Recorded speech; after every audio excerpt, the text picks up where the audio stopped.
Hello मेरे प्यारे बच्चों, तो क्या हाल चाल है। तो आज हम मौजूद है बच्चों अपने चैप्टर नंबर 11, जिसका नाम है dual nature of matter and radiation. ठीक है बच्चों, तो हमारी एग्जामिनेशन सीरीज चल रही है। तो अब हम लोग आगे जो अगला चैप्टर पढ़ने जा रहे हैं बेटा, उसका नाम है dual nature of matter and radiation. यानी हम लोग इस चैप्टर में ये देखेंगे कि कैसे लाइट और मैटर दोनों दोगले होते हैं। देखो, लाइट तो दोगला होता है, ये तो हम लोग ने इससे पिछले चैप्टर यानी वेव ऑप्टिक्स और रे ऑप्टिक्स में समझ ही लिया था, ठीक है। लेकिन मैटर भी दोगले हो सकते हैं सर, इसके बारे में हम लोग अभी समझेंगे, ठीक है। चलिए आगे बढ़ते हैं बच्चों।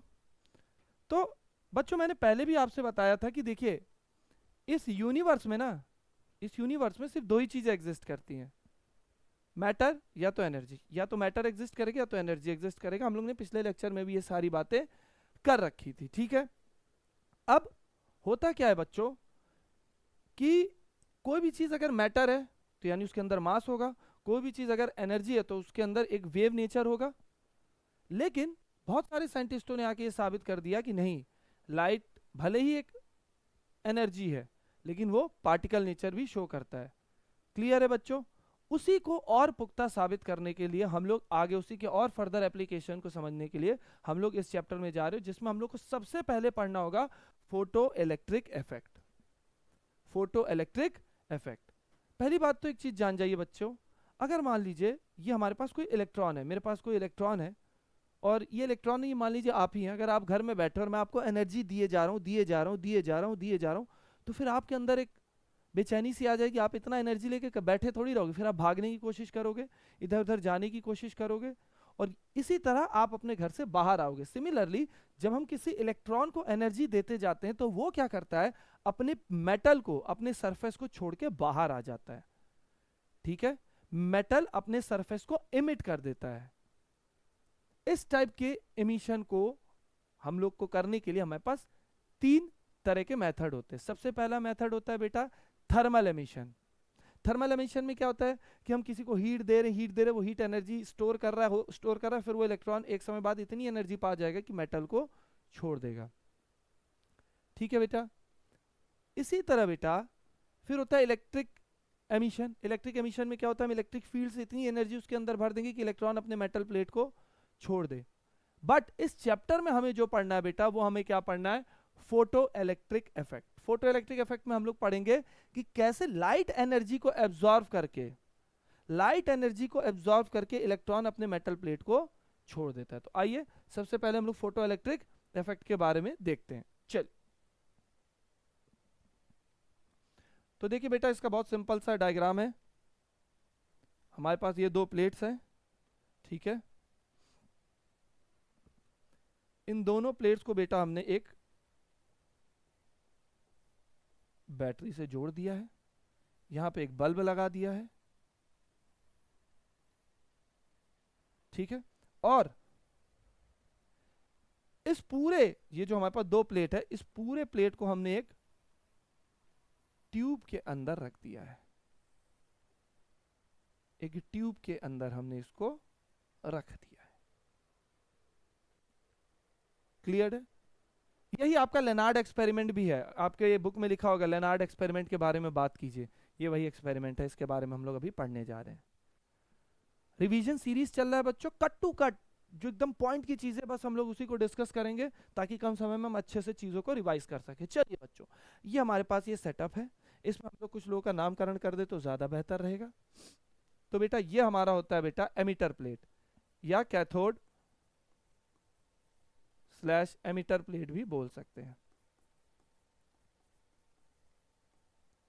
ठीक है बच्चों। ये हमारा क्या होता है बेटा, कलेक्टर प्लेट।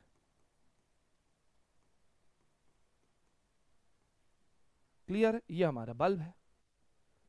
अब बेटा एक बात बताओ, क्या ये बल्ब जलेगा, क्या ये बल्ब जलेगा? जी नहीं, नहीं जलेगा बल्ब। क्यों? क्योंकि बीच में सर तार कनेक्टेड ही नहीं है। जब तार कनेक्टेड ही नहीं है, सर्किट क्लोज ही नहीं है, तो ये बल्ब कैसे जलेगा? बिल्कुल नहीं जलेगा। बट बट जैसे ही बेटा मैंने इसके ऊपर अल्ट्रा वायलेट रेज मारी, क्या मारी? अल्ट्रा वायलेट रेज, उतने में मैंने देखा कि ये बल्ब तुरंत जल गया। क्या हुआ बेटा? ये बल्ब तुरंत ग्लो करने लग गया। ओ मागू, अरे भैया ये कैसे हो गया? ये बल्ब जल गया, इसका मतलब इलेक्ट्रॉन इधर से इधर जंप किया होगा। भाई बल्ब जलने का मतलब सर्किट कंप्लीट हो गया। यस या नो? अरे तार का काम क्या होता है? इलेक्ट्रॉन को ट्रांसफर करना। ये बल्ब जल रहा है, इसका मतलब यहां से इलेक्ट्रॉन निकल के यहां पे गया होगा। बोलिए। हाँ सर, बिल्कुल सही बात, हो सकता है ऐसा। ठीक है, अब एक सेकंड, थोड़ा मैं बैटरी का स्ट्रक्चर सही कर दूं।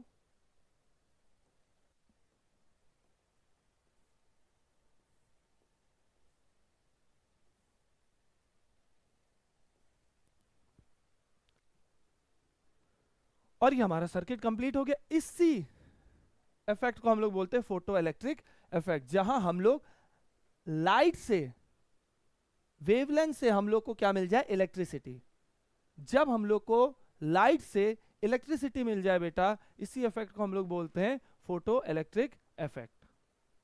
ठीक है, ठीक है सर, वो तो हम समझ गए। अब हाँ, एक चीज और बता दे, ये नहीं कि घर पे जाके बोलने लग गए पापा आज से मैं बिजली बनाऊंगा, किसी भी प्लेट पे टॉर्च मार और उससे लाइट बन जाएगी। नहीं नहीं नहीं नहीं, हर प्लेट का अपना एक काम करने का तरीका होता है। पहले तो आप लोग ये बताइए, आपको समझ में आ गया? अगर आ गया बच्चों, तो अब ये काम कैसे करता है इसको समझते हैं। ठीक है, चलिए।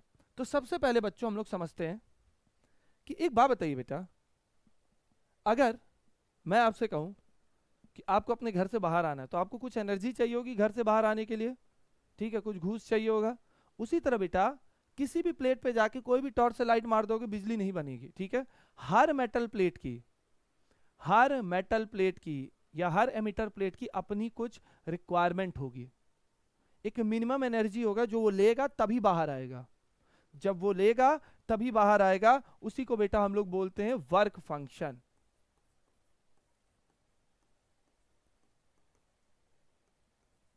क्या बोलते हैं बेटा?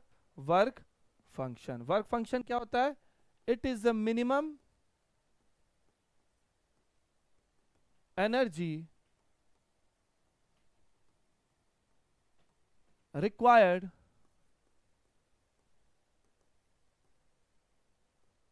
to emit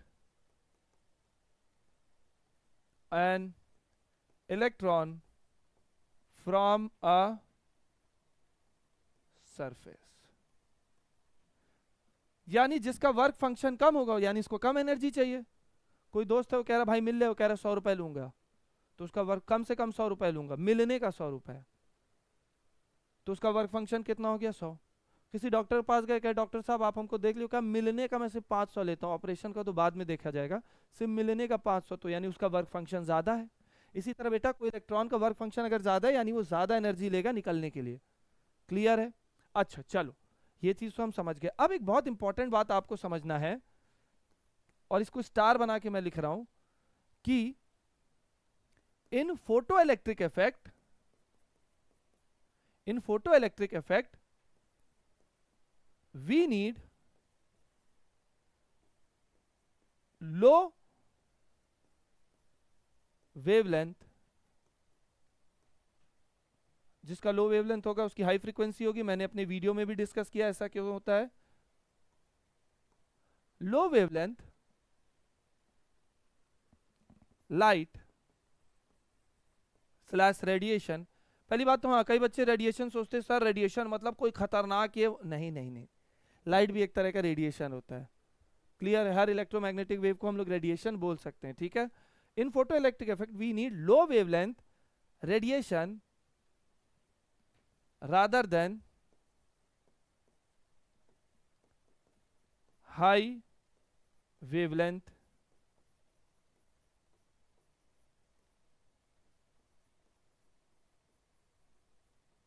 radiation.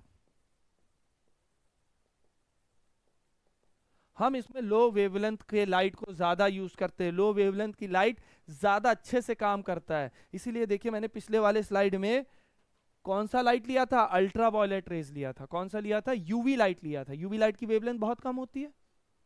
इंफ्रारेड नहीं लिया मैंने। क्यों नहीं लिया? अभी देखो आगे समझते हैं। अच्छा चलिए, ठीक है बेटा। अब बेटा हम लोग आगे बढ़ते हैं और आगे हम लोग कुछ चीजें समझते हैं। तो फॉर एग्जांपल मान लीजिए मेरे पास ये ग्लास है, मेरे पास ये ग्लास है। अब मैं इस ग्लास को ऐसे पकड़ा हुआ हूं या किसी स्टेबल टेबल पे रखा हूं, सब लोग दूर हैं इस पर, अचानक से ये ग्लास गिर गई, अचानक से ये ग्लास गिर गई, तो किसी ने छुआ नहीं, कोई उसके आसपास गया नहीं, फिर भी ग्लास गिर गई। इसका मतलब किसी ने उसको धक्का दिया होगा तभी तो गिरा होगा यार, अपने आप तो कोई चीज नहीं गिर, उसके टांग तो है नहीं, लेकिन उसके पास तो कोई गया ही नहीं, तो धक्का कौन देगा? तो हम लोग क्या करेंगे, हम लोग बोलेंगे कि यार भूत ने गिरा दिया, बोलते हैं ना यार भूत ने गिरा दिया, भूत है यहाँ। अब भूत होता है क्या? नहीं होता है, लेकिन हमको किसी को ब्लेम करना था तो हमने किसको ब्लेम कर दिया? भूत को। ये काल्पनिक कैरेक्टर है। उसी तरह बेटा अगर आप लोग यहाँ पे ध्यान दें, अगर आप लोग यहाँ पे ध्यान दें तो अगर आप देख सकते हैं यहाँ पे लाइट आया और इलेक्ट्रॉन को निकाल दिया, लाइट आया और इलेक्ट्रॉन को मार के निकाल दिया। अब इलेक्ट्रॉन क्या है? मैटर है भाई, ये मैटर है और ये उंगली भी तो मैटर है, तो मैटर को धक्का दे सकता है ना। अब साउंड क्या है? एनर्जी, और ये मैटर है, तो क्या मैं आवाज से इसको हिला सकता हूं एनर्जी से? अभी नहीं ना। इसका मतलब अगर इलेक्ट्रॉन एक मैटर है और उसको किसी ने धक्का देके निकाला है, यहां से इसको धक्का दिया है, कलेक्ट एमिटर प्लेट से इसको किसी ने धक्का दिया तभी तो निकला है, तो वो कौन है? वो लाइट है। लेकिन लाइट तो वेव होता है सर, हमने पिछले क्लास में पढ़ा था, पिछले लेक्चर में। यहीं पे बेटा आ जाता है क्वांटम मैकेनिक्स, यहीं पे क्वांटम फिजिक्स का रोल आ जाता है, क्योंकि बहुत लोग कंफ्यूज हो रहे थे, अरे यार ये क्या है, ये क्या हो रहा है, लाइट तो वेव है, वो मैटर को कैसे खिसका सकता है? तो बेटा यहीं पे आते हैं हमारे आइंस्टीन भैया और उन्होंने हमें दिया है क्वांटम थ्योरी। आइए क्वांटम थ्योरी के बारे में हम लोग जान जाते हैं। हेडिंग डालिए बेटा, क्वांटम थ्योरी। तो क्वांटम थ्योरी के हिसाब से बेटा, क्वांटम थ्योरी के हिसाब से इलेक्ट्रॉन को पता है किसने धक्का दिया? भूत ने। किसने धक्का दिया? भूत ने। और उस भूत का नाम क्या है?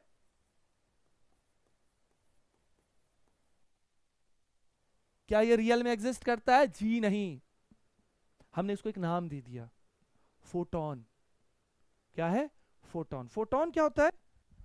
फोटोन क्या होता है? It is, sorry, discrete packet of energy is known as photon. तो फोटोन क्या होता है बेटा? एनर्जी का एक डिस्क्रीट पैकेट होता है। अब देखो इसको समझो ऐसे, डिस्क्रीट मतलब मैंने पहले ही बोला, डिस्क्रीट मतलब जो 1 2 3 4 ऐसे एग्जिस्ट करे। जैसे हम इंसान क्या है? डिस्क्रीट है, 1 2 3 4 ऐसे रहते हैं। कभी सुना 1.5 इंसान, आधा इंसान? सुना है नहीं ना? चाहे नवजात शिशु भी होगा उसको एक ही गिनोगे ना। तो डिस्क्रीट मतलब जिसको तुम पूरा एक मानो, ठीक है। तो ये फोटोन क्या होता है? एनर्जी का एक पैकेट होता है।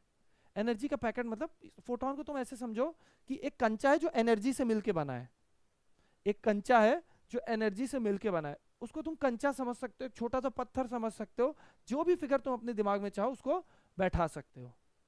यही कंचा के इलेक्ट्रॉन से टकराया होगा तो वो इलेक्ट्रॉन अपनी जगह छोड़ दिया होगा। तो फोटोन के लिए थोड़ा सा फील आया है। ये भूत अभी भी, क्या ये वास्तव में एग्जिस्ट करता है? पता नहीं, नहीं पता सर, लेकिन अभी अपने कैलकुलेशन को आगे बढ़ाने के लिए हमें ये मानना पड़ेगा, ठीक है। चलो बहुत बढ़िया, आगे बढ़ते हैं। तो फोटोन क्या होता है? Discrete packet of energy. अरे वाह भैया। अब बेटा अगर ये एनर्जी से मिलके बना होगा तो आओ इसके अंदर की एनर्जी निकालते हैं। तो अब देखो नंबर 1 हम लोग क्या पढ़ेंगे? Energy of photon, energy of photon, clear है। अगर अब हम इसको पढ़ेंगे तो देखिए बच्चों, according to Einstein energy is proportional to frequency. Einstein के हिसाब से एनर्जी फ्रीक्वेंसी के प्रोपोर्शनल होता है। अच्छा सर, सही बात है, अगर ऐसी बात है तो अच्छी बात है ना सर, ठीक है।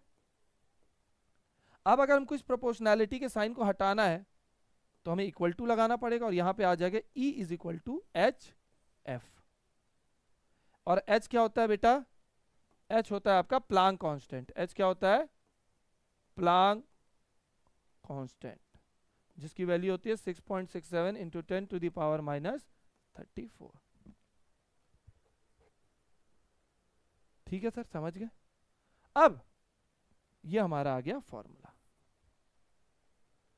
लेकिन अंधा भी बता देगा बेटा कि इसको हम लोग क्या लिख सकते हैं, E is equal to H, frequency को क्या लिख सकते हैं, सी अपॉन लैम्डा,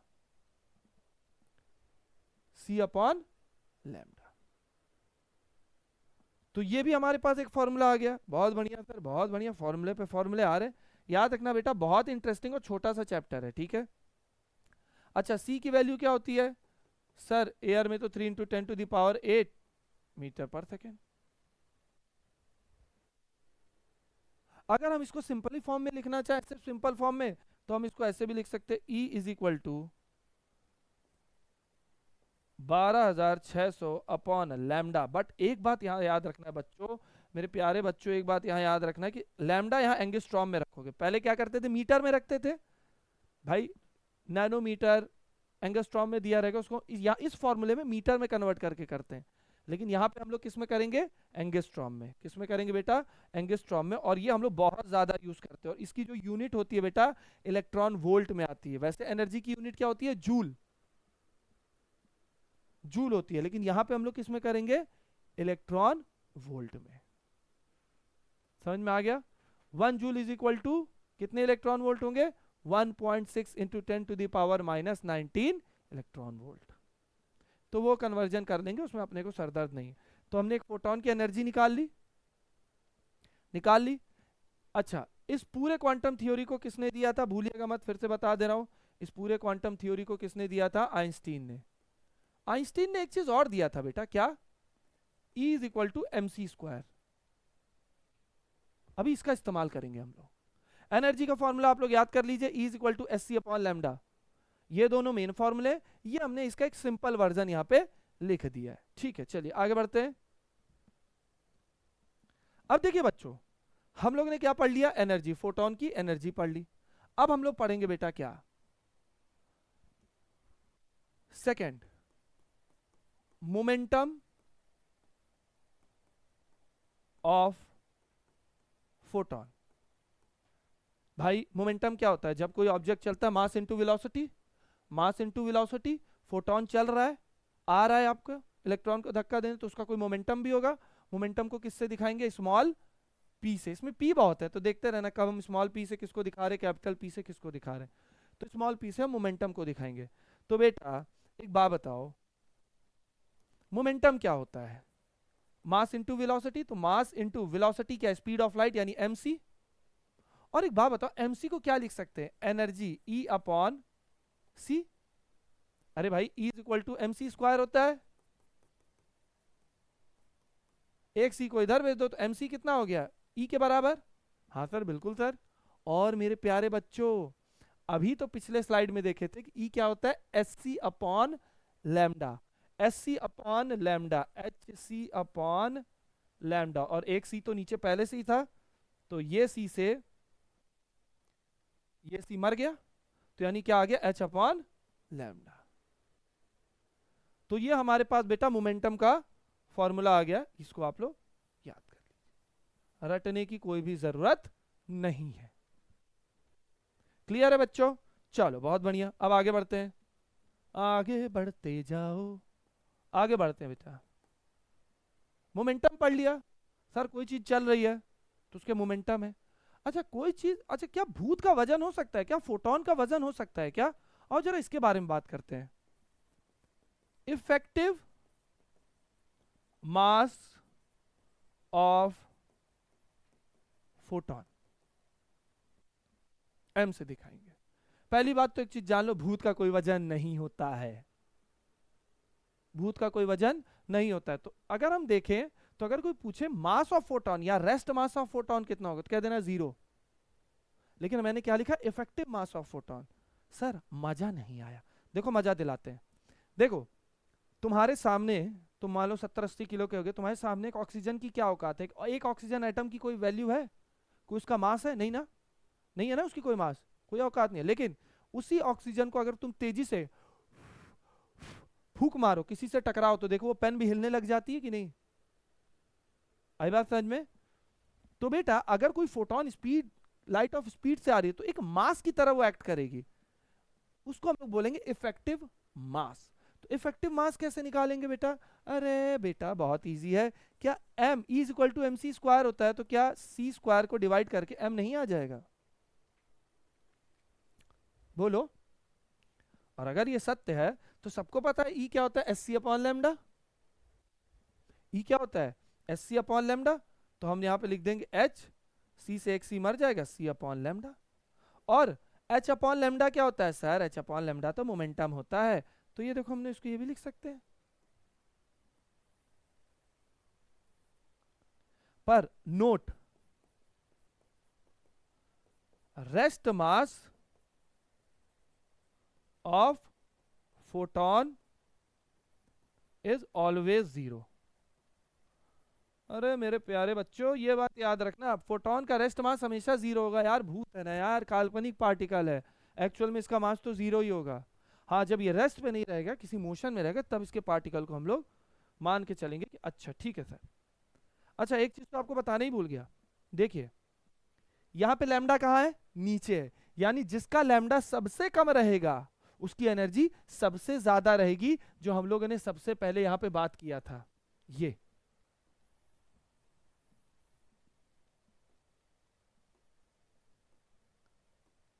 बोले थे ना। जिसका वेवलेंथ सबसे कम रहेगा उसकी एनर्जी सबसे ज्यादा रहेगी। रीजन पता चल गया। और इसीलिए बेटा जिसका वेवलेंथ सबसे कम रहेगा उसका मास भी सबसे ज्यादा रहेगा। यानी अगर कोई पूछे नीले रंग और लाल रंग में कौन सबसे भारी है, तुम कहोगे सर क्या बात कर रहे हो, तो बोलना सर इफेक्टिव मास अगर देखें तो नीले रंग की लाइट भारी होगी, किससे? लाल रंग की लाइट से, क्योंकि रेड कलर की वेवलेंथ ज्यादा होती है और ब्लू कलर की वेवलेंथ कम होती है। चलो आई होप आप लोग को ये समझ में आ गया होगा। अब आगे बढ़ते हैं, आगे बढ़ते जाओ, गीत गुनगुनाओ। अब बेटा हम लोग चौथा पॉइंट जो पढ़ने जा रहे हैं वो इंटेंसिटी। देखो इंटेंसिटी का मतलब होता है किसी एक जगह पे अपनी पूरी ताकत लगा के देना, उसी को बोलते हैं इंटेंसिटी। तो इंटेंसिटी क्या होता है बेटा? एक जगह पे अपनी पूरी ताकत लगा देना। हम लोग ने वेव में भी पढ़ा था इंटेंसिटी के बारे में। अब बेटा देखो तो इंटेंसिटी क्या होगा, I इज इक्वल टू अपनी पूरी पावर एक एरिया पे लगा देना, यानी पावर अपॉन एरिया। याद रखना बेटा कैपिटल पी से हम लोग यहाँ पावर दिखा रहे हैं, कैपिटल पी से हम लोग यहाँ पावर दिखा रहे हैं, तो इंटेंसिटी क्या होगा? Power upon area. ठीक है सर समझ गए।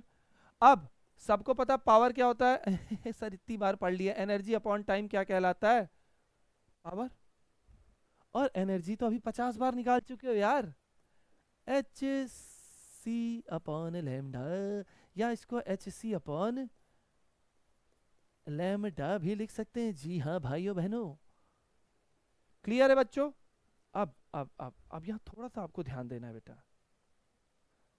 अभी तक हम जो भी काम कर रहे हैं ना बेटा, अभी तक हम जो भी काम कर रहे थे सिर्फ एक फोटोन के बारे में बात कर रहे थे। किसके बारे में? एक फोटोन के बारे में। लेकिन अगर मान लो मेरे पास 50 फोटोन है तो हमको क्या करना होगा? 50 से सबको इंटू करना होगा। एनर्जी कितना होगा जो एक फोटोन का निकाला उसमें 50 करना पड़ेगा।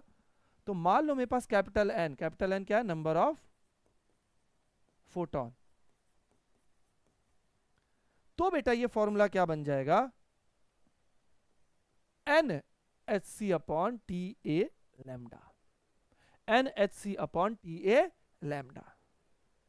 अच्छा लेकिन अब मैं अगर तुमसे पूछूं बेटा, आजकल यूट्यूब पे देखते हो तो बहुत सारे यूट्यूबर से पूछो भाई आप कितना कमाते हो, बताते नहीं है जल्दी कि हम कितना कमाते हैं।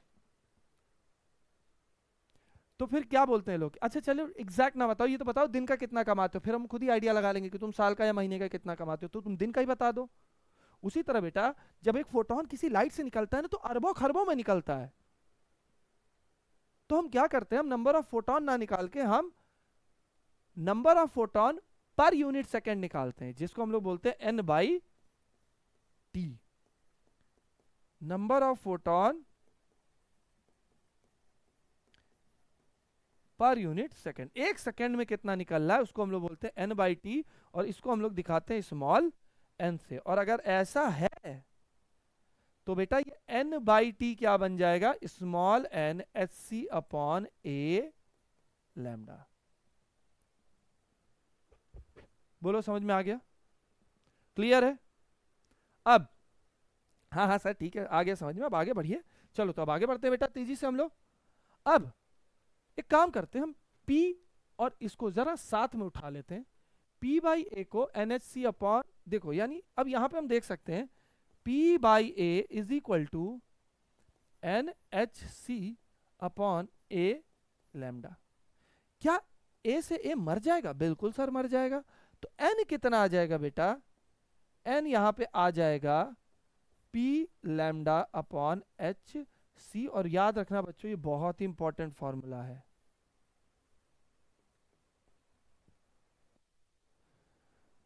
अगर कोई पूछे स्मॉल n यानी number of photon per unit second कितना है, तो वो होगा P lambda H upon H C. यानी अगर मेरे पास ये रॉड है, आपके अगल बगल कोई रॉड है, तो उससे कितना फोटोन इस समय निकल रहा होगा?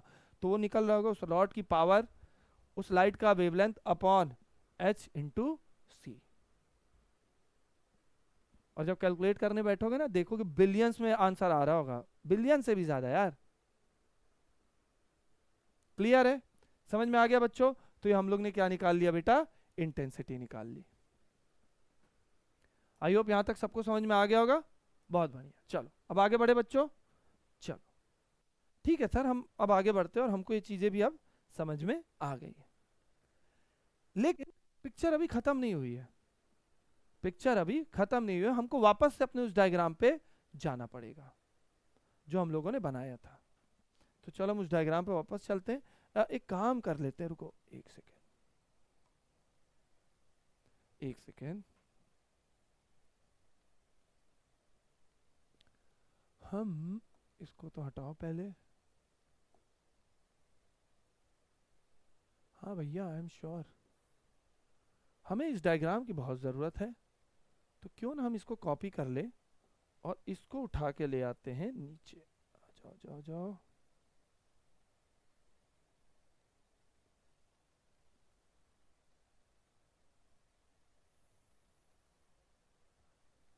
अब इसी डायग्राम पे हम लोग शोषण करेंगे फिर से।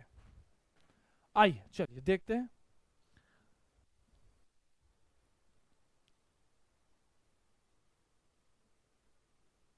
एक से बच्चों, हाँ चलिए, हमारे पास वापस से फोटो इलेक्ट्रिक का डायग्राम आ गया। ठीक है, अब इसमें कुछ चीजें समझनी पड़ेगी बेटा। देखो सबसे पहले तो हमको एक मिनिमम एनर्जी चाहिए, तभी इलेक्ट्रॉन निकलेगा। यस या नो? हाँ सर ये समझ में आ गया। अच्छा अब बेटा अगर हमारे पास मिनिमम एनर्जी आ गई, क्या हम यहीं पे देखो लिख दे रहे हैं आप लोग को, मिनिमम एनर्जी क्या होता है? अय हाय हाय हाय हाय,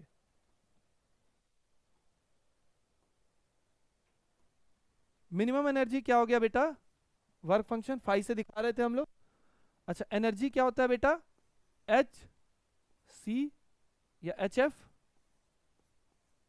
एनर्जी तो एच एफ ही होता है भाई, ये भी तो एक एनर्जी है, वर्क फंक्शन एच एफ। ये जो एच एफ है ना बेटा, इसी को हम लोग बोलते हैं, यानी वो वेवलेंथ या वो फ्रीक्वेंसी जिस पे हमारा वर्क फंक्शन यानी इलेक्ट्रॉन बाहर आ जाए, सिर्फ बाहर आ जाए, अभी आगे क्या हो रहा है नहीं पता, उसी को हम लोग बोलते हैं बेटा थ्रेश होल्ड फ्रीक्वेंसी। जैसे बोलते हैं ना कि अरे यार ज्यादा मत बोलो मेरा पारा चढ़ जाएगा, ये मेरा थ्रेशोल्ड है, अब तुम मेरे थ्रेशोल्ड को पार कर रहे हो। तो थ्रेशोल्ड मतलब अब बस इसके बाद अब कुछ हो जाना है। थ्रेशोल्ड मतलब बस अब इसके बाद कुछ तो कांड हो जाएगा। तो थ्रेशोल्ड का मतलब होता है मिनिमम फ्रीक्वेंसी, लिख लीजिए आप लोग। थ्रेशोल्ड क्या होता है? Minimum frequency required, minimum frequency required to emit an electron from its metal surface is known as threshold frequency. Okay तो आप लोगों ने डेफिनेशन लिख लिया। अब इस थ्रेशोल्ड फ्रीक्वेंसी से मेरे बच्चों जो वेवलेंथ जुड़ा होता है उसी को हम लोग बोलते हैं थ्रेशोल्ड वेवलेंथ। याद रखना एफ नॉट से दिखाएंगे, बहुत सारे बुकों में अपना अपना सिंबल बन रखा है, आप लोग अपने सिंबल के हिसाब से इसको याद करेंगे। तो इसी को हम लोग क्या लिख सकते हैं बेटा? S C upon lambda naught. Clear है बच्चों? थ्रेशोल्ड फ्रीक्वेंसी सबको समझ में आ गई? ओके लिख लिया, इसको हटा दूं, बहुत बढ़िया। चलिए आगे अभी बात करेंगे इसके बारे में, अभी ये वापस आएगा। ठीक है, अब बेटा हम एक टॉपिक आपको समझाएंगे, आपको लिखना पड़ेगा ये चीज। ठीक है, हम समझा दे रहे हैं। अब हम लोग समझने जा रहे हैं बेटा concept of positive potential and negative potential. ये बहुत इंपॉर्टेंट है। Positive potential and negative potential, ये कॉन्सेप्ट आपको समझना बहुत जरूरी है। अब पॉजिटिव पोटेंशियल क्या होता है सर? देखो बेटा, ये हमारा कलेक्टर प्लेट है, सॉरी इमिटर प्लेट है, ये हमारा कलेक्टर प्लेट है, ठीक है। कौन सा पोटेंशियल पॉजिटिव है, कौन सा पोटेंशियल नेगेटिव है, उसको डिसाइड करेगा हमारा कलेक्टर प्लेट। कौन डिसाइड करेगा? Collector plate. अब अगर देखो बुकों में क्या बोलता है, बुक में बोल देगा कलेक्टर प्लेट का पोटेंशियल, कलेक्टर प्लेट का पोटेंशियल अगर एमिटर प्लेट से ज्यादा है तो ये पॉजिटिव पोटेंशियल होता है, और एमिटर प्लेट का पोटेंशियल अगर कलेक्टर पोटेंशियल से ज्यादा है तो वो नेगेटिव पोटेंशियल होता है। लेकिन समझ में तो आया ही नहीं क्या बोल गए, और इसको समझाते हैं। देखो बेटा, यहां पे हमको पता है कि ये प्लस है, यानी ये हाई पोटेंशियल है और ये लो पोटेंशियल है। हाई पोटेंशियल किससे जुड़ा हुआ है? कलेक्टर प्लेट से। और लो पोटेंशियल किससे जुड़ा हुआ है? एमिटर प्लेट से। कलेक्टर प्लेट की पोटेंशियल यहाँ पे ज्यादा होगा, अरे हाई है भाई, हाई से जुड़ा हुआ है। सिमिलरली देखो यहाँ पे ये ज्यादा है, लेकिन इसको हम लोग पॉजिटिव क्यों बोलते हैं सर? तो देखो पॉजिटिव क्यों बोलते हैं, हम चाहते हैं कि हमारी बल्ब जले। अगर हमारी बल्ब जलना चाहते हो कि वो बल्ब जले, तो जाहिर सी बात है यहां से इलेक्ट्रॉन निकलना चाहिए, टक टक टक टक टक इलेक्ट्रॉन निकलना चाहिए। और इलेक्ट्रॉन तो तभी निकलेगा ना जब यहां ज्यादा से ज्यादा इलेक्ट्रॉन होंगे। तो अगर तुम बैटरी का नेगेटिव टर्मिनल इससे जोड़ दोगे तो तुमको नहीं लगता यहां पे खूब भर भर के इलेक्ट्रॉन होंगे? बोलो, तुम तो एकदम पॉजिटिव काम कर रहे हो यार। यहाँ पे इलेक्ट्रॉन जाएगा और ये पॉजिटिव रहेगा तो ये इलेक्ट्रॉन को खींचेगा भी बड़े आराम से। मतलब यहाँ तो इलेक्ट्रॉन है ही, प्लस यहाँ से वो उसको खींच भी रहा है कि आजा आजा आजा आजा आजा। तो इसको बोलते हैं बेटा पॉजिटिव पोटेंशियल। यहां पे आपको निश्चित ही आपको फोटो इलेक्ट्रिक करंट मिलेगा। यहां पे आपको निश्चित ही आपको फोटो इलेक्ट्रिक करंट मिलेगा। ठीक है, समझ में आया? Always get photo electric current.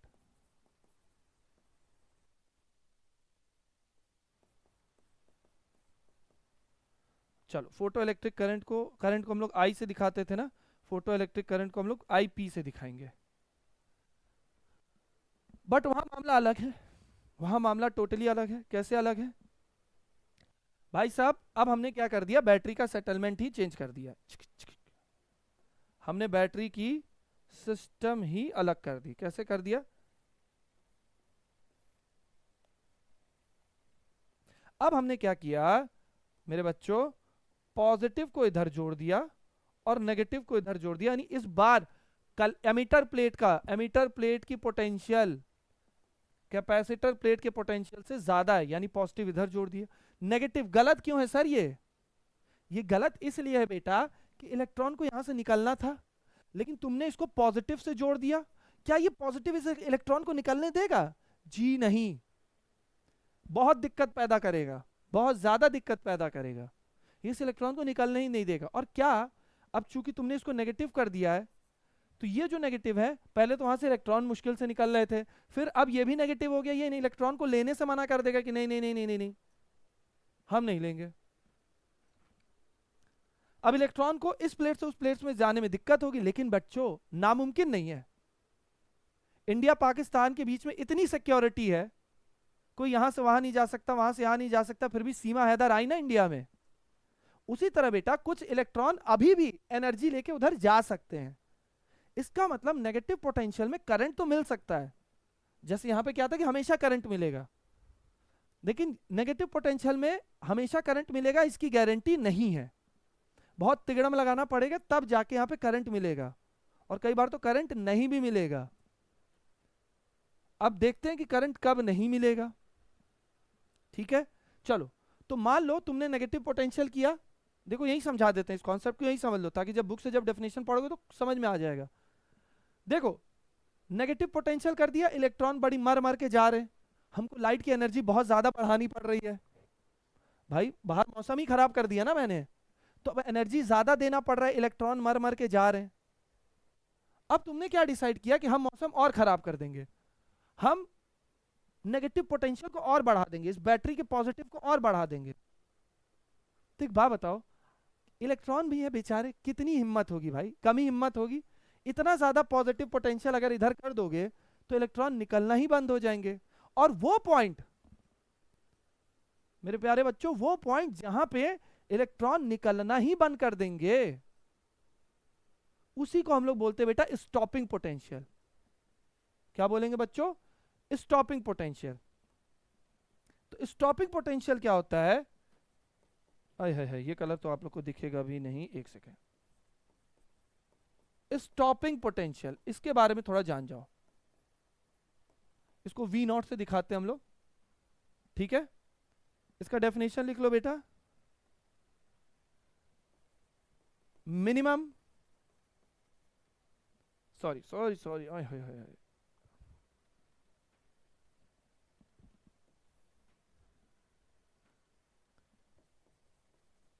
Maximum stopping potential,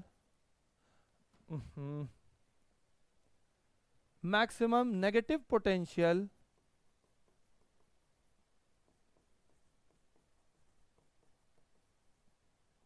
at which photoelectric current is zero is known as stopping potential। एक मिनट, एक छोटी सी गलती हो गई, सॉरी। मिनिमम होगा बेटा, minimum negative potential at which IP is equal to zero, जहां पे करंट बनना जीरो हो जाए, उसी को हम लोग बोलते हैं बेटा स्टॉपिंग पोटेंशियल। आई होप आप लोग सारा खेला समझ गए होंगे अभी तक। देखो पॉजिटिव पोटेंशियल है, कोई बात नहीं भाई, तुम अमेरिका से कनाडा जाओ, कनाडा से लोग अमेरिका आएंगे, ऑस्ट्रेलिया से इंडिया, इंडिया से ऑस्ट्रेलिया, कहीं भी जाओ कोई दिक्कत नहीं है, इलेक्ट्रॉन यहाँ जाएगा अपना, कोई दिक्कत नहीं है, करंट मिलेगा। नेगेटिव पोटेंशियल ऐसा नहीं है। नेगेटिव पोटेंशियल में तुमने माहौल को खराब कर दिया है, और यहाँ पे एक ऐसी लिमिट भी आएगी जब करंट नहीं बन पाएगा, उसको क्या बोलते हैं हम लोग? Stopping potential. चलिए अब इतना तो आप लोग को समझ में आ गया, अब आगे बढ़ते हैं। अब बेटा यहाँ पे ना आप लोगों को बुक्स में कुछ ग्राफ्स होंगे, अब उन ग्राफ्स के बारे में हम लोग बात कर लेते हैं। जैसे सबसे पहला ग्राफ इंटेंसिटी, इंटेंसिटी को हम लोग आई से दिखाएंगे, वर्सेस फोटो इलेक्ट्रिक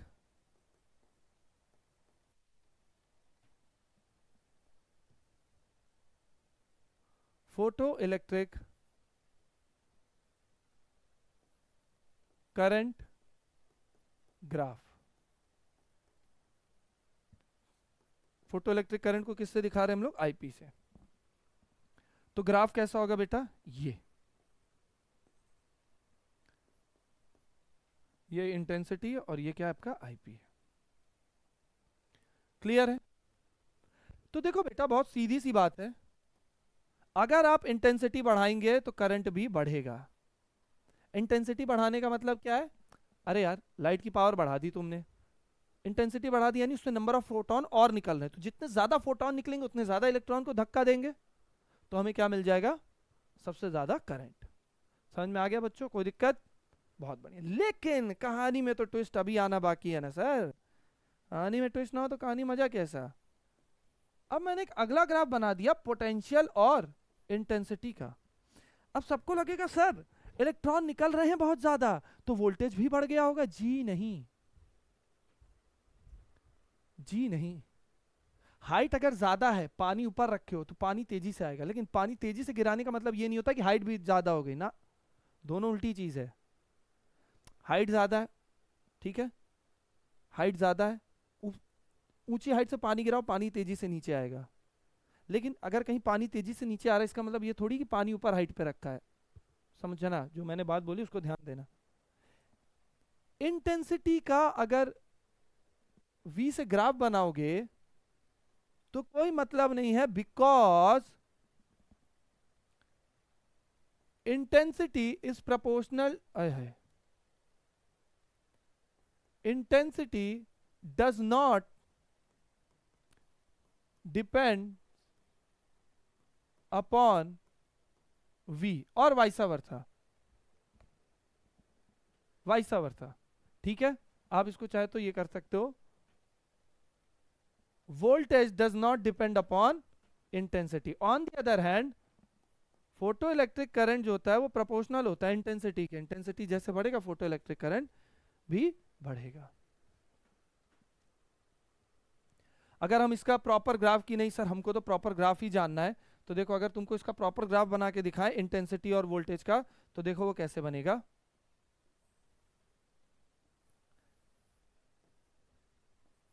यहाँ पे हो गया आपका आईपी फोटो इलेक्ट्रिक करंट, यहाँ पे हो गया बेटा ये आपका वोल्टेज दिखा रहा है, तो ये कैसा होगा पॉजिटिव पोटेंशियल,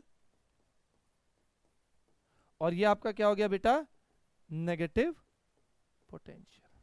अब देखो ग्राफ बना के आपको दिखाते हैं। अब अगर मान लो मेरे पास कोई लाइट है जिसकी इंटेंसिटी I1 है, तो देखो वो धीरे धीरे धीरे धीरे धीरे धीरे धीरे कम होगी, क्योंकि तुम नेगेटिव इंटेंसिटी बढ़ा, नेगेटिव पोटेंशियल बढ़ा रहे हो, तो कहीं ना कहीं तो करंट बनना रुक जाएगा। ओके नाउ अब यहां पे अगर आप देखेंगे तो लाइट देखो सीधे जब पॉजिटिव पोटेंशियल में थे तो करंट को, ये हमारा इंटेंसिटी I1 है, मान लो इस लाइट की इंटेंसिटी I1 है, वोल्टेज को फर्क ही नहीं पड़ा इंटेंसिटी कितनी थी, फर्क ही नहीं पड़ा। देखो जब नेगेटिव पोटेंशियल में आए तो इंटेंसिटी धीरे धीरे अपनी, करंट धीरे अपने कम हो गया। क्लियर है? तुम कहोगे सर अगर मान लो हम इंटेंसिटी बढ़ा दे तो क्या हमारा वोल्टेज बढ़ जाएगा? आओ देखते हैं। जी नहीं, नहीं बढ़ेगा। अब तुमने इंटेंसिटी बढ़ा दी, करंट बढ़ जाएगा। देखो करंट यहां बढ़ा है, थोड़ा सा बढ़ा है, लेकिन अभी भी देखो लाइट वहीं आके मर गया। अच्छा इसी को हम लोग क्या बोलते हैं बेटा? इसी को हम लोग प्यार से बोलते हैं स्टॉपिंग पोटेंशियल। क्या बोलते हैं? Stopping potential. देखो यहाँ पे लाइट बनना बंद हो गया, अब बिजली नहीं मिल रही है, करंट नहीं मिल रहा आपको। इंटेंसिटी कितनी भी बढ़ा दो करंट आके ही दम तोड़ देगा। ये है वो ग्राफ जो आपने बुकों में देखी होगी, एनसीईआरटी में देखी होगी। तो यानी इंटेंसिटी, वोल्टेज इंटेंसिटी पे डिपेंड नहीं करती है। समझ में आ गया बच्चों? आगे बढ़े बच्चों, चलो बहुत बढ़िया आगे बढ़ते हैं। ठीक है सर समझ गए आपकी बात। तो ये बताइए फिर वोल्टेज किस पे डिपेंड करेगा? अगर इंटेंसिटी पे नहीं कर रहा है तो फिर वोल्टेज किस पे डिपेंड करेगा? तो बेटा वोल्टेज डिपेंड करता है फ्रीक्वेंसी पे। ठीक है, V वर्सेस फ्रीक्वेंसी ग्राफ।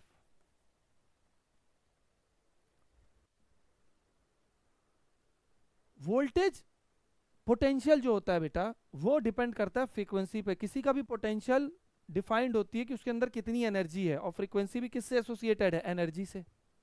आई बात समझ में? इसको ऐसे याद रखिएगा, आई से आई, इंटेंसिटी से करंट डिपेंड करेगा, और वोल्टेज किससे डिपेंड करेगा? वो वोल्टेज क्या होता है? पोटेंशियल। पोटेंशियल मतलब क्षमता, और फ्रीक्वेंसी भी किससे एसोसिएटेड है? एनर्जी। जितनी ज्यादा फ्रीक्वेंसी उतनी ज्यादा एनर्जी। यानी वोल्टेज को बढ़ाने के लिए हमें, वोल्टेज को बढ़ाने के लिए हमें फ्रीक्वेंसी की जरूरत पड़ेगी। जितनी ज्यादा फ्रीक्वेंसी की लाइट मारोगे उतनी ज्यादा वोल्टेज क्रिएट होगी। क्लियर है? आ जाओ इसका ग्राफ देख लेते हैं बेटा। ग्राफ हम बनाते हैं।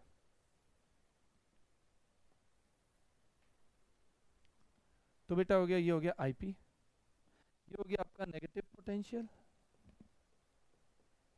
ये हो गया आपका पॉजिटिव पोटेंशियल। अब हमने क्या किया बेटा? एक लाइट छोड़ी, ये हो गया बेटा वी नॉट। एक मिनट रुक जाओ।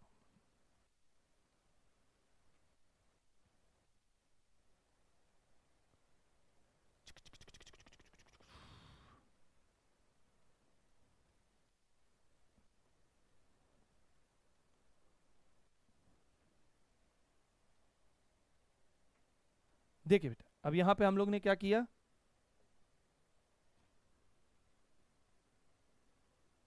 ये हमारा नेगेटिव पोटेंशियल हो गया। अब बेटा ये हमारा क्या हो गया? V naught 1। अब इस लाइट की फ्रीक्वेंसी कितनी थी? F1। कितनी थी बेटा? F1। अब मैंने क्या किया, अब तुम लोग ने कहा सर एक बार फ्रीक्वेंसी बढ़ा के देखते हैं।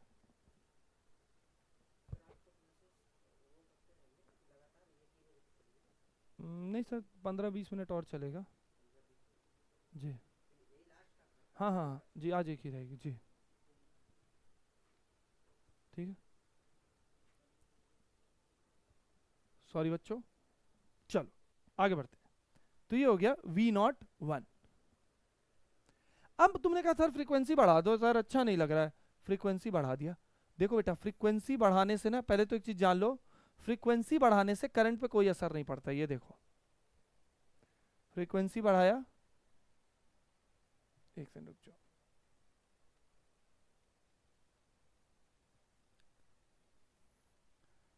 मैंने क्या किया बेटा, फ्रीक्वेंसी बढ़ा दिया,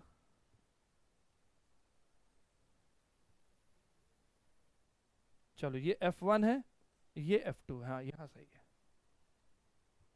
ये F1 है, ये F2 है, तो बेटा ये कितना हो जाएगा बेटा, V02।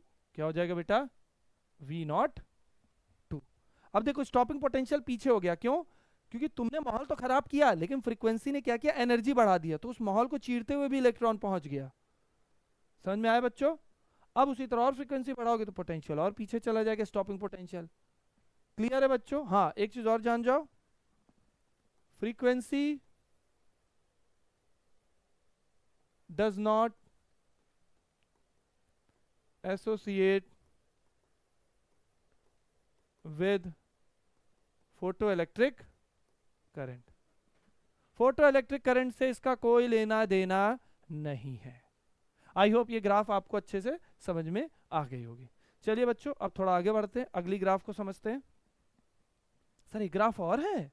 हाँ बेटा, ग्राफ नहीं है वो, एक छोटा सा बस एक फॉर्मूला है, उसको हम लोग जान जाते हैं, ठीक है, डरने वाली कोई बात नहीं है। आ जाइए। तो एक बात बताओ बेटा, हमको एक इलेक्ट्रॉन को टोटल एनर्जी कितनी देनी होगी? टोटल एनर्जी हम उसको देनी होगी, पहले तो वर्क फंक्शन, पहले तो उतनी एनर्जी दो कि वो बाहर आए, ठीक है। अगर वो बाहर आ गया तो फिर उसको कुछ दूर चलने, अरे यार उसको फिर चल के जाना भी तो है, तो उसको कुछ काइनेटिक एनर्जी भी, यानी टोटल एनर्जी हमको देना होगा कि पहले वो बाहर आए और फिर काइनेटिक एनर्जी भी देना। मतलब तुम्हारा कोई दोस्त बोलता है मैं 100 रुपए में तुमसे मिलूंगा और तुमको उसको अपने घर ले जाना है, तो पहले तो तुम उसको 100 रुपए दो कि वो अपने घर से बाहर आए, फिर उसके बाद उसको ऑटो का किराया दो ताकि वो तुम्हारे घर पे आए, ठीक है। तो kinetic energy plus work function is equal to क्या हो जाता है, टोटल एनर्जी, ठीक है। इसका मतलब बेटा हम काइनेटिक एनर्जी को क्या लिख सकते हैं, E माइनस वर्क फंक्शन। बोलो। और जिनको नहीं पता है वो जान जाओ कि काइनेटिक एनर्जी को हम लोग लिखते हैं electron volt, E into V, E into V, electron into volt. और E को हम लोग क्या लिखते हैं सर? सर E को तो हम लोग HF लिखते हैं, और इसको क्या लिख सकते हैं सर? HF नॉट लिखते हैं। तो बेटा फिर वोल्टेज कितना हो जाएगा, H upon F upon E minus H upon F not upon E. ये आपके पास बेटा एक आ गया फॉर्मूला। फॉर्मूला तो मेन यही था, लेकिन इसको इस तरह से भी हम लोग लिख सकते हैं। कुछ बच्चे कहेंगे सर H अपॉन ई कॉमन ले लो, हाँ ले सकते हैं, क्यों नहीं लिया सर? इसलिए नहीं लिया बेटा क्योंकि हम इसको कंपेयर करने वाले y is equal to M X plus C से। y is equal to M X plus C से अगर हम कंपेयर करेंगे बेटा, तो देखो ग्राफ y पे कौन आएगा, y पे v आएगा सर, x पे कौन आएगा, x पे फ्रीक्वेंसी आएगा सर। और अगर हम ध्यान से देखें, क्या h upon E F not ये कांस्टेंट नहीं है भाई? एफ नॉट थ्रेशोल्ड फ्रीक्वेंसी भी कांस्टेंट होता है, ई भी कांस्टेंट होता है, और एच भी। तो सी कितना हो गया यहां पे बेटा, सी कितना हो गया, H F not upon E. M कितना हो गया, एच अपॉन ई। एक्स कितना हो गया, एफ। और वी वाई क्या हो गया बेटा, वी। क्लियर है? अच्छा सर ठीक है, मान लीजिए आपकी बात हमने मान लिया, ठीक है। अब सी यहां नेगेटिव में है, इसका मतलब हमारा जो ग्राफ बनेगा, सी दिखाता क्या है सर? स्लोप दिखाता है। तो स्लोप दिखाओ बेटा। तो क्या स्लोप कुछ ऐसा नहीं बनेगा? और यही तो है जो हमारा सी दिखाता है। और ये क्या दिखाएगा बेटा, थ्रेशोल्ड फ्रीक्वेंसी एफ नॉट। ये है वो ग्राफ। और ये जो स्लोप है यानी एम क्या दिखा रहा है, एच अपॉन ई, एच अपॉन ई। बहुत इंपॉर्टेंट फॉर्मूला है बेटा। और ये रहा आपके पास वो ग्राफ। फ्रीक्वेंसी बढ़ा दोगे तो क्या होगा, चलो सर फ्रीक्वेंसी बढ़ा देते हैं, यानी एफ नॉट भी उसकी बढ़ जाएगी, तो देखो स्टॉपिंग पोटेंशियल भी बढ़ जाएगा।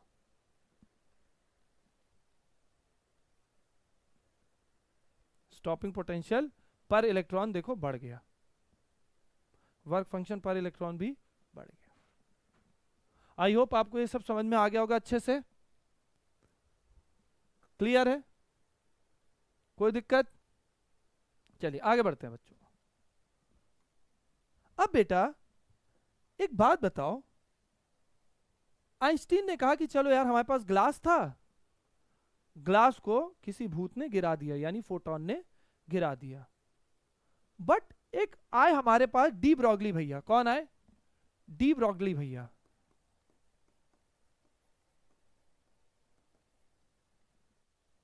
डी ब्रॉगली भैया ने कहा कि एक बात बताओ, तुम लोग लाइट को कब से बदनाम किए जा रहे हो कि लाइट बुरा है, लाइट बुरा है, लाइट भूतिया है। हो सकता है वो पानी जो ग्लास है वही भूता हो, वही बेकार हो, उसी में कुछ कमी हो। उसने कहा कि हम लाइट को मैटर क्यों मान रहे हैं, ये भी तो हो सकता है कि मैटर के अंदर ही कोई एनर्जी हो और उस एनर्जी को दूसरी एनर्जी गिरा रही है। उसने कहा कि आप लाइट को मैटर क्यों मान रहे हो, आप मैटर को भी तो लाइट मान सकते हो। और ये जो उन्होंने बात बोल दी, यहां पे हो गया बवाल। क्योंकि देखो अभी काइनेटिक एनर्जी का फॉर्मूला तुम लोग ने क्या लिखा था, E इंटू वी, जबकि सबको पता है काइनेटिक एनर्जी का फॉर्मूला क्या होता है, हाफ mv स्क्वायर। तो इन्होंने क्या किया, मैकेनिक्स को और आइंस्टीन के इक्वेशन दोनों को यूज करके हमें एक नया ही फॉर्मूला दे दिया। और वो फॉर्मूला क्या है बच्चा लोग देख लीजिए। उन्होंने कहा कि यार देखो एनर्जी क्या होता है, Sc अपॉन लैम्डा। यस या नो? अच्छा ठीक है, लेकिन उन्होंने ये भी कहा कि भैया काइनेटिक एनर्जी तो हाफ mv स्क्वायर भी होता है। उन्होंने ये भी कह दिया हमसे, और एनर्जी को हम ev भी लिख दे रहे हैं। और इन्हीं सारी इक्वेशंस को यूज करके बेटा उन्होंने हमें फाइनल एक आंसर दिया, एक इक्वेशन दी जिसको हम लोग बोलते हैं E lambda is equal to H C upon under root 2m ई।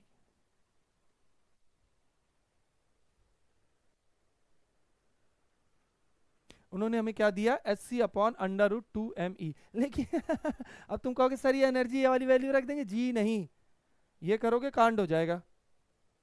तो याद रखना बेटा, अगर तुम्हारी बॉडी चार्ज्ड है, अगर तुम्हारी बॉडी, एक सेकंड रुक जाओ, अगर आपकी बॉडी चार्ज्ड है तो एनर्जी की वैल्यू क्या रखोगे, E इंटू वी, जो कि मैंने पहले भी बोला था। समझ में आया? क्या रखोगे, E is equal to E by V. और अगर मान लीजिए आपकी बॉडी अनचार्ज्ड है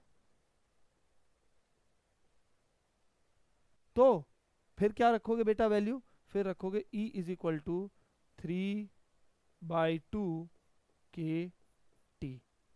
और K क्या होता है बेटा, बोल्ट्जमैन कांस्टेंट।